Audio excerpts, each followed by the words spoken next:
Hey, wanted to share something personal with you guys.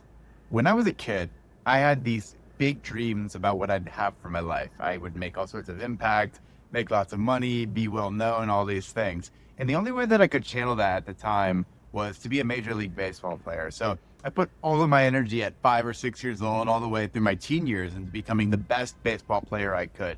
And ultimately, that didn't work out the way I wanted.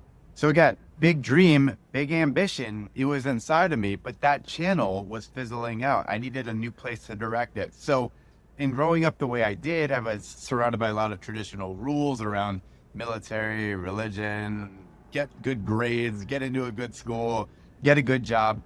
Basically American dream stuff. And that was what I plugged into. I had no other path. Baseball went away, so I had to get into something. So I find myself getting through in good colleges, and ultimately I get to the other side, into the workforce, and I plug into the system. I jump into management consulting, deep in the technology space.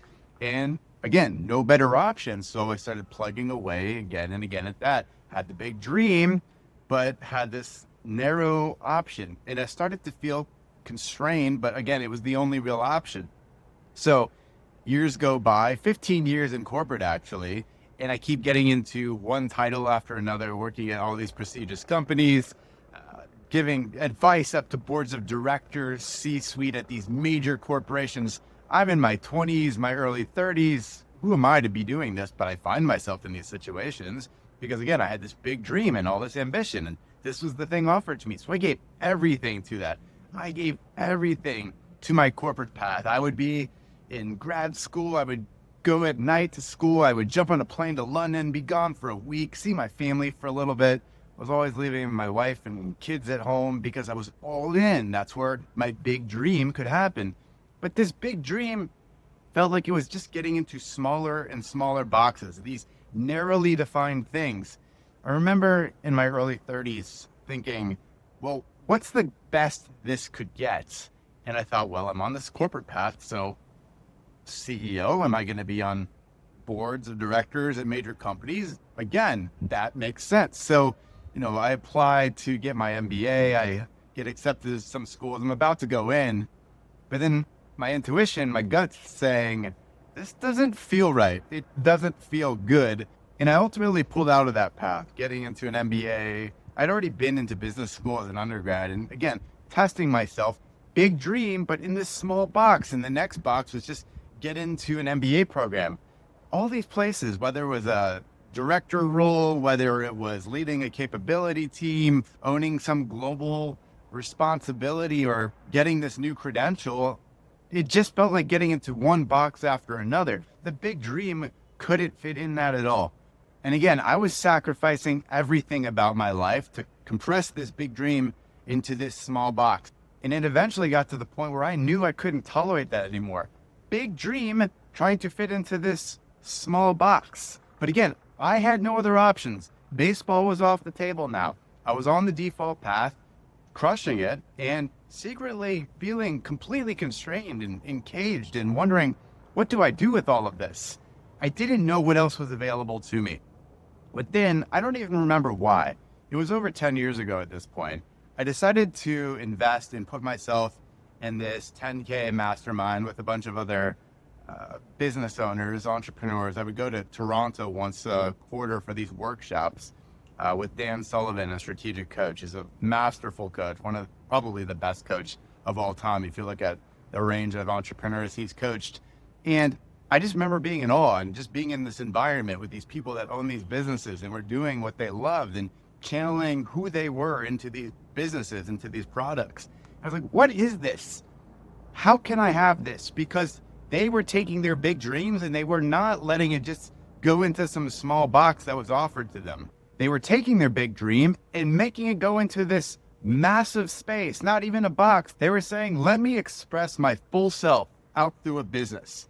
And I learned a word that gave me complete freedom so that I could take my big dream and not just fit it into these small boxes, but ultimately let it be unleashed.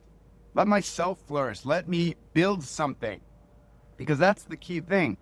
I had been wanting to build something for a long time, but in these small boxes, the big dream could never be built. Then that word came to me.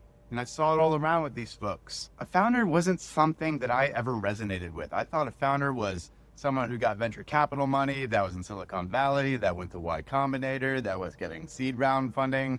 Founders were people that I studied in business school. I wasn't them. I wasn't cut from that cloth. I was deep inside of corporate. I like to study them from afar, but I could never try that on.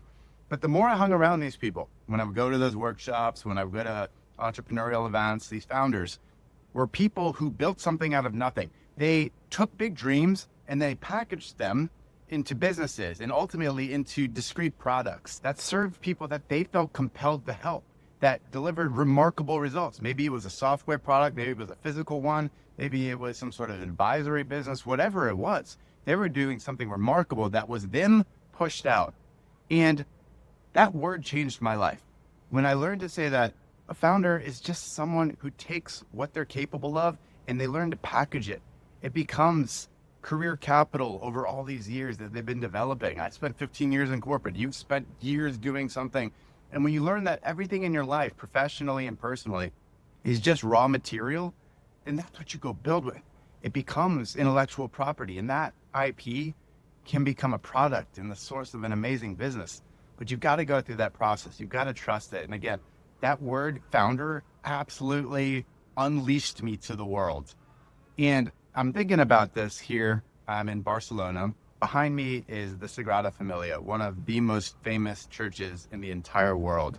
And the architect was Antoni Gaudi, very world-renowned. But I think architect, as I was looking at his work, sells him really short. This guy built this amazing product. He built other things too, but this is his big one. So much that he worked on it for 43 years back in the late 1800s. And then he died, and it's still being built. It's been 100 years since Gaudi died. He's buried in a crypt underneath this thing. That guy was more than an architect. He was a founder. He had to express himself, to package all that he was, to take this big dream and not let it just fall into some small box, to let it compress into something small, not to just work some meager employment, to just take someone else's design and say, like, let me go fine tune it a bit. He said, no, I'm going to go build the most insane, beautiful, Gothic church that ever existed. And it's going to be the crown jewel of Barcelona, the city he loved. And he's going to be buried underneath it. This is his product. This is his legacy. This is what he poured himself into, because those small boxes around him wouldn't work. He probably had some dreams before that too, like me with baseball. Didn't pan out for him. Whatever it was, this man built an amazing product, an amazing legacy. This is what's available to you. And what I want to transfer to you is to say two things. Number one, you've probably got a dream that's way too big for the small box that you're in right now. And the way to unleash that, to actually bring it to the world, is by choosing one word: founder. It's an identity. It's a way of being. You can do it right here, right now. Even if you have a corporate job, I've got clients that are deep in corporate. Half my clients maintain jobs as a source of funding. It's just strategic. But they're founders through and through. If you ask them who they are, if they introduce themselves at parties, they introduce as the founder of XYZ. It's beautiful. But it's an identity. It's a way of being. It's building. It's creating product. It's building something that creates a remarkable outcome for people that you want to help in this world. Just like Gaudi did. He wanted to have an amazing impact on the people of Barcelona and really make sure that this stood the test of time and impressed them, and it gave them something to be proud of. You have that inside of you too. You have the product you're meant to build, the business you're meant to create. It's all on the other side of saying, no, I'm done with these small boxes. I'm choosing my big dream. I don't care what I've done before. Everything in life that I've done to now set me up. Everything to this point was the launch pad. And now we're going to rise up and we're going to build something amazing. You're going to be a founder. I want you to choose that through and through. Put yourself in the conditions that make sure that absolutely happens. Now, if you want to see the full way that people move from their corporate path to their founder future, I want you to check out this video here. It's called the Corporate Graduation Blueprint. It's the end-to-end view, the behind the scenes of what I want you to understand, all the work that needs to be done to choose the big dream, to let go of the small boxes that no longer serve you, and really become that founder that you're capable of, and just go build something remarkable.